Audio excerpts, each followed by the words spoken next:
네, 관계대명사 네 번째 시간입니다. 자, 오늘 제한적 용법, 개수적 용법 이렇게 되겠습니다. 제한적 용법이라고 한다면 말이죠. 관계대명사절이 앞에 있는 선행사를 제한한다, 즉 수식한다는 뜻입니다. 자, 개수적 용법이라는 말은 그냥 계속 이어진다 그런 뜻입니다. 좀 더 쉽게 얘기해 볼게요. 아마 이거는 대부분 중학교 때 배웠던 겁니다. 자, 여기 문장 보세요. 그는 그 문제를 풀 수 없다는 얘기고요. 그 문제가 어렵다는 얘기입니다. 커머가 없습니다. 커머가 없으면 우리나라에서나 미국에서나 많은 문법책에서 제한적 용법 그럽니다. 제한적 용법이라는 것은 이렇게 해석하라는 얘기입니다. 그는 매우 어려운 그 문제를 풀 수 없다. 이건 제한적 용법이고요. 커머가 딱 찍혀 있으면 그냥 이렇게 해석하라는 얘기죠. 그는 그 문제를 풀 수 없다. 왜? 굉장히 어려우니까. 이렇게 되어 있습니다. 실제로 문법학자 입장에서는 콤마를 찍느냐, 커머를 찍지 않느냐, 이게 굉장히 심각한 문제일 수가 있습니다. 왜는가 하면 언어를 사용함에 있어서 중요하게 방법론이 다른 거니까. 문법학자가 볼 때 커머 하나는 굉장히 큰 의미를 갖고 있어요. 찍냐 안 찍냐는 것은 네 목숨이 왔다 갔다 하는 문제일 수도 있습니다. 하지만 우리는 수능을 보는 수험생의 입장에서 정말 무의미한 기분이죠. 무의미한 구분이죠. 왜요? 한번 봅시다. 콤마가 없다고 한번 봅시다. 그렇다고 우리가 해석할 때 그는 매우 어려운 문제 언제 이루고 있어요? 언제 이러고 언제 수능 문제를 풀어? 그리고 심각하게 우리가 독해를 할 때 우리는 독해가 중요한 거 아닙니까? 수능에는 쓰기가 없죠. 쓰기가 있다면 이 커머를 넣을까 안 넣을까 하는 그 뉘앙스 차이를 우리가 열심히 생각해야지만 우리는 주로 독해를 한단 말씀입니다. 그리고 우리가 영어를 전문적으로 공부하지 않는 이상 독해를 주로 하고 살게 되겠죠. 영어는 어쩌다 볼 때 커머가 없다고 해서 우리가 어려운 문제 이렇게 해석할 거냐 이거야. 직독직해야 될 거 아니야. 어떻게 그는 못 풀어 그 문제를 왜 어려워서 이렇게 풀어야 될 거 아니에요. 커머가 있건 없건 커머가 있건 없건 우리는 앞에서부터 차례대로 해석할 수밖에 없게 돼 있다 이거야. 그리고 언어 생활이라는 게 그렇게 돼 있지. 말을 차례차례 하지 뭐. 말을 왔다 갔다 하냐? 말을 하건 글을 쓰건 특히 독해를 할 때 당연히 앞에서부터 차례차례 가게 돼 있잖아요. 그러니까 수능 독해에 관한 한 이 제한적 용법이냐 개수적 용법이냐 이 얘기는 완전히 무의미한 얘기입니다. 잊으셔도 돼. 모든 걸 다 제한적 용법이 아니고 개수적 용법처럼 그냥 쫙 해석하면 되는 거야. 알겠죠?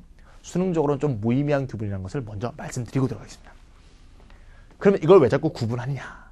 구분하는 이유는 주로 내신과 관련성이 깊습니다. 고3 학생들이 좀 많이 볼 텐데요. 고3 학생들도 내신과 관계가 있지. 고3도 내신 봐야 됩니다. 수시 치셔야 됩니다. 내가 얘기했죠. 수시가 얼마나 중요한가. 재학생이라면 수시가 정시보다 합격 가능성이 2배입니다. 2배. 제가 얘기했죠. 재수생이라면 상당히 수시가 불리하죠. 그래서 정시에 모든 목숨을 거셔야겠죠. 그만큼 재수생들은 정시에 대한 갈증이 크죠. 정시 아니면 돌파할 방법이 없습니다. 그러니까 보고 계신 재수생들은 열심히 공부해서 정시 잘 보시고요. 거꾸로 재학생 입장에서는 재수생들이 강세 아닙니까? 정시에서 재수생들이 공부 잘합니다. 열심히 합니다. 재학생 때 못했던 거 다 이렇게 뭡니까? 보충해 보려고 노력합니다. 지금 노력하시면 공부하고 계시는 분들 많겠지만 따라서 정시에서는 굉장히 불리합니다. 재학생들이. 수시는 거의 거저먹는 거죠. 재수생들이 불리하게 점수를 주기 때문에. 또 2년 이상 재수된 즉 3수생부터는 안 뽑죠. 아예 안 뽑는 학교들이 굉장히 많습니다. 따라서 수시도 잘해야 되니까 재학생들이라면 내신 열심히 해주세요. 내신에서 말이죠. 앞에 커머가 붙어있으면 이거 개수적 용법입니다. 이거 일본 사람들이 만든 게 아닙니다. 미국 책에도 나옵니다. 개수적 용법이 되게 되면 이 문장이 상당히 왼쪽과 오른쪽이 독립절이 됩니다. 왼쪽 문장이 하나, 오른쪽 문장이 하나, 독립성이 강화되면서 이 which라는 관계대명사를 두 단어로 풀어쓸 수 있게 된다 이거야. 어떻게 풀었죠? 관계대명사의 기본 개념 할 때 했죠? 관계대명사의 기본 개념이 뭐야? 일종의 대명사다. 대명사에 뭘 추가한 것이다? 연결 기능을 추가한 것이다. 영어에서 연결하는 게 뭐야? 접속이. 아하! 관계대명사 앞에 콤마가 붙게 되면 이렇게 풀어쓸 수 있다는 게 내신에서는 굉장히 중시하는 어떤 측면이다. 그래서 우리가 개수적 용법을 다뤄줘야 됩니다. 그래서 보통 내신 교과서에 있어 이렇게 커머가 나왔을 때 이렇게 풀어쓸 수 있다는 거 또는 이렇게 풀어쓸 수 있는 걸 한 단어로 표현할 수 있다는 거 이거 굉장히 중시하는 겁니다. 그래서 다루니까 그런 측면에서 먼저 접근해 봅시다. 자, 그럼 같이 한번 쳐볼까요? 자, 92페이지 표가 있습니다. 한번 같이 읽으면서 한번 정리해 봅시다. 자, 제한적 용법. 제한적 용법은 커머가 없다. 자, 기본적인 이론입니다. 자, 1번 선행사를 제한한다. 제한한다는 건 수식한다는 얘기입니다. modify. 예. 2번 관계절은 순수 형용사절로서 선행사를 꾸며준다. 수능 보는 학생들은 잊어주세요. 예, 관계없는 겁니다. 3번 관계대명사가 생략 가능하다. 이건 수능 보는 학생들이 중요하죠. 관계대명사는 어떨 때 생략하죠? 목적격일 때 생략할 수 있죠. 그러니까 목적격일 때 생략할 수 있습니다. 그러니까 제한정법은 생략할 수 있다는 얘기죠. 그에 반해서 오른쪽으로 한번 볼게요. 개수정법 3번 보세요. 개수정법 3번은 생략이 불가능하다고 되어 있죠. 이런 얘기입니다. He can solve the problem 이렇게 되어 있고요. The teacher gave yesterday 이렇게 봅시다.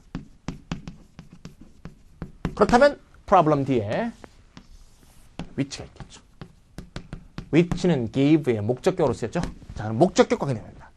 그는 그 문제를 풀 수가 없는데 선생님이 어떻게 내주신 문제입니다. 이때 which가 목적격이기 때문에 생략할 수 있다는 얘기죠. 안 써도 그만입니다. 하지만 앞에 커머가 붙어 있으면 which가 목적격 아니 목적격 하랍이라도 생략할 수 없다는 얘기죠. 그러니까 이 점은 상당히 중요하죠. 커머가 붙어 있으면 목적격 생략하면 안 됩니다. 생각해 보세요. 커머가 있을 때 목적격 생략하면 두 문장이 연결사도 없이 연결되어 있는 이상한 모양이죠. 두 문장을 끊어놓고는 연결사를 안 붙이면 어떻게 연결되란 말이야.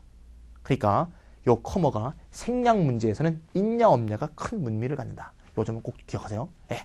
재수생이라면 3번에 동그라미 좀 쳐주시면 되겠습니다. 자, 제한적용법 4번. 구어체에서는 that을 좋아한다. 자, 만약에 커머가 없다. 커머가 없다면 구어체에서 이거를 that이라고 쓴다 이거죠. 물론 생략할 수 있죠. 커머가 없다면 that이라고 쓴다는 얘기죠. 그럼 커머가 있다면 어떻게 되는데? 커머가 있을 때는 that을 못 씁니다. 오른쪽 가볼까요? 오른쪽 몇 번? 4번. that과 what은 쓰지 못한다. that과 what이 관계대명사로 쓰일 때 앞에 커머를 쓰지 못하는 점, 이 점 잘 기억하세요. 커머를 쓸 수 있는 것은 who와 which 하나입니다. 따라서 커머가 없는 that이고 이 that이 제한적용법의 who나 which를 대용으로 많이 쓰인다는 얘기죠. 자, 오른쪽 가볼까요? 개수정법에서 1번 내용적으로는 독립절이다. 같은 얘기고요. 2번 접서 플러스 대명사로 풀어쓸 수 있다. 재학생들이라면 별표 크게 실수해요. 2번 접서사 플러스 대명사로 쓸 수 있다. 별표. 3번 생략 불가능하다. 아까 얘기죠? 4번 문어체제 표현이다. 문어체제 표현이란 뭔가 하면 구어체에서 쓸 수 없다는 거죠. 생각해보세요. 구어체에서 커머를 어떻게 표현하겠어? He can solve the problem. 커머! 이렇게 할 수는 없잖아요. He can solve the problem. 하면서 할 수가 없잖아요. 그러니까 기본적으로 문어체적 표현, 즉 글을 쓸 때 쓰는 표현의 일종이다. 이렇게 생각하면 되겠고요. 5번의 특수선에서는 언제나 개수형법이다. 이건 나중에 하겠습니다. 자, 해석 방법은 그렇게 할 수 있지만 우리는 수능에서는 그렇게 하면 안 된다고 얘기했습니다. 자, 연습 한번 해봅시다. He can solve the problem which is very difficult. 자, 이 문장으로 다시 돌아왔습니다. 자, 지우고요. 자, 그럼 이 문장에서 앞에 커머가 붙어 있다. 즉, 개수정법이다. 개수정법이 된다면 이 which를 어떻게 할 수 있다? 접사 플러스 대명사로 풀어쓸 수 있다. 그럼 어떤 접사를 쓸 것이냐 하는 것은 왼쪽 절과 오른쪽 절의 내용 관계에 따라 다르겠죠? 문제를 풀 수 없는 것과 어려운 것의 관계는 어려운 게 이유가 되겠죠. 어려워서 못 푸는 거 아닙니까? 따라서 커머 뒤에 접속사를 쓴다면 원인의 접사가 들어오고 대명사는 problem이니까 is이 들어가면 되겠죠. It is 무엇일까요? 원인? 아하, because. 좋습니다. because 상관없습니다. 하지만 저는 because보다 for를 더 쓰고 싶네요. 왜 for를 쓰느냐? 일단 커머가 붙어 있어서 그런 거고요. 커머는 학생들이 어려우니까 그냥 기본적인 관점으로 생각하겠습니다. 아까 뭐라고 했죠? 관계대명사 앞에 커머가 붙어 있으면 뭐다? 독립절이라고 했습니다. 즉 이게 독립절이니까 왼쪽과 오른쪽이 서로 대등한 절이야. 그런데 because는 무슨 접사? 종속 접사거든. because를 쓰게 되면 커머도 쓰지 않지만요. 일반적으로 이 절이 앞절의 종속절이 되어버립니다. 그러면 양쪽이 다 독립절이라서 대등하다는 기본 원리에 좀 어긋날 수가 있죠.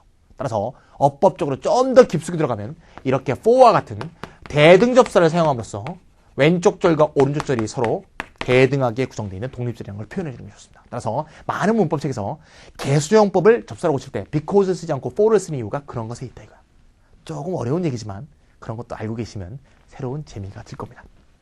두 번째, the next morning I met my teacher, whom I had loved so much입니다. 이것도 한번 써볼까요? 써서 설명하니까 아무래도 선생님, 학생들이 이해하기 쉬울 것 같습니다. 앞에 the next morning은 생략하겠습니다. I met my teacher. 이 분필이 잘 부러지는 분필이에요. 예. whom I had loved so much. 자, 나는 선생님을 만났다. 만난 게 과거고요. 뭐 우연히 만난 것 같습니다. 그 선생님을 과거 완료, 즉 옛날에 굉장히 좋아했던 얘기입니다. 굉장히 좋아했던 선생님을 어느 날 우연히 만난 거죠. The next morning에. 자, 이렇게 된 건데요. 요 문장에서 볼 때 whom은 당연히 teacher를 가리키고 있습니다. 자, 목적격이죠? 앞에 컴마가 붙어 있습니다. 그래서 요거를 바꾸는데 줄을 쫙 꺼놨어요. 여기서 제가 한번 질문해 볼게요. 첫 번째 문제에는 which에 줄을 쳐놓고 줄을 2개를 딱 쳐놨습니다. 이렇게. 책에 보세요. 그렇게 돼 있죠? 밑줄이 2개 있죠? 근데 이 문장은 whom에만 줄을 뚝 2개 걸은 게 아니고 쭉 꺼놨습니다. 왜 그랬을까요? 아, 벌써 알고 계시네. 예. 여기서 which는 주어니까 그냥 접속사와 대명사로 풀었으면 주어 위치에 주어가 있는 거니까 아무 상관이 없잖아요. 하지만 이 경우는 whom이 loved의 목적어니까 요거를 이렇게 접속사와 whom 목적격 허로 풀어 쓰는 순간에 이 목적어가 여기 있으면 좀 어색하죠? 따라서 그냥 요 자리로 이렇게 풀어 썼으면 이상하니까 허가 뒤로 돌아가야겠습니다.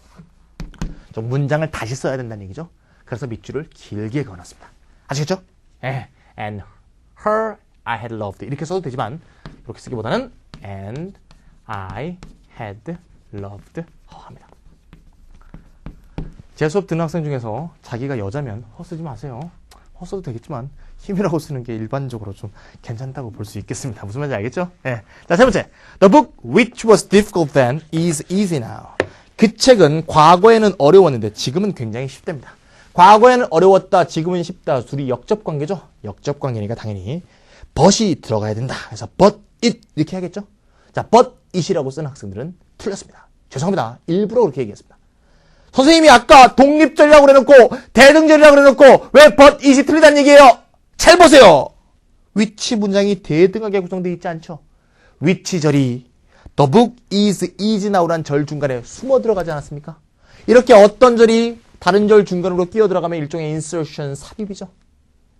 삽입되어 있는 절이 두 절과 동등할 수는 없는 거죠. 만약에 which was difficult then이 오른쪽으로 빠져 있다면야 but it이 좋겠지만 지금은 삽입되어 있으니까 좀 능력이 떨어진, 기가 죽은, 힘이 빠진 삽입절이죠. 그래서 그런 정도의 지위에 준하는 종속 접사를 써주는 게 좋겠습니다. 그럼 어떤 답이 될까요? but과 뜻이 같은 though나 although가 되면 되겠습니다. 따라서 거기 빈칸에는 though it이 되면 되겠죠. 아, 이제 날이 많이 더워졌어요. 아, 조명이 굉장히 덥습니다. 저 땀 많이 흘리죠? 굉장히 덥네요. 네. 자, though it 됐죠? though it. 자, 그럼 마지막 결론. 실용영어에서 이 구별은 무의미하다. 제가 아까 얘기했죠. 선행사 부분에 숫자가 있을 때만 조심하라. 이거는 수능도 조심해야 됩니다. 자, 재수생들 집중하세요. 수능도 조심. 선행사 부분에 숫자가 있을 때 조심해야 된다. 이거는 상당히 시중 중에 있는 문법책에 많이 나오는 얘기죠. 아시겠지만 한번 복습한다는 의미에서 한번 쓰겠습니다. I have two boys. 보이가 이렇게 I가 가지고 있는 보이라면 당연히 아들이겠죠. Who are lawyers. lawyers는 어토니와 같죠? 변호사입니다. 그죠? 자, 어쨌건 여기는 커머가 만약에 없다면 이렇게 해석하는 게 어법적으로 옳다는 얘기죠. 나는 변호사인 아들이 둘 있다. 변호사가 몇 명? 2명이죠. 만약에 커머가 찍혀 있다면 아들이 둘 있는데 둘 다 변호사랍니다. 변호사 몇 명? 2명. 똑같잖아요, 선생님. 똑같은 게 아니죠. 이렇게 돼 있으면 변호사인 아들이 둘이 있다는 얘기니까. 변호사 아들이 둘인 건 맞는데 변호사인 아들이 둘이 있으니 변호사가 아닌 아들이 더 있을 수도 있죠. 그렇죠? 근데 이 문장은 나는 아들이 둘 있는데 라고 이미 전제했거든요. 걔네들이 변호사라고 했으니 아들이 둘밖에 없는 거죠. 그렇죠? 정리하면 위에 거는 변호사인 아들이 둘이 있고 더 있는지 없는지는 아리송한 거고요. 밑에 거는 아들이 둘 있는데 둘 다 변호사라는 얘기니까 내용적 차이가 생기죠. 구두점 문제 갖고 가끔은 수능에 사오정 문제 있잖아요. 중위법 문제. 어떤 사람은 A같이 얘기했는데 어떤 사람은 B로 잘못 오해한 그런 문제를 알 수 있는 소지가 여기에도 있습니다. 그러니까 수능 학생들도 요 점에서 좀 주의해 주시고 이렇게 숫자가 나올 때 말고는 특별히 커머가 있는 것 자체를 수능 독해에서는 중하게 생각할 필요가 없겠습니다. 자, 오늘은 간단하게 제한정보가 개수정보를 다뤄봤습니다. 짧게 한번 끌어보고요. 다음에는 좀 더 심층적인 관계를 위해서 하나하나 얘기로 넘어가겠습니다. 자, 오늘 수고하셨습니다.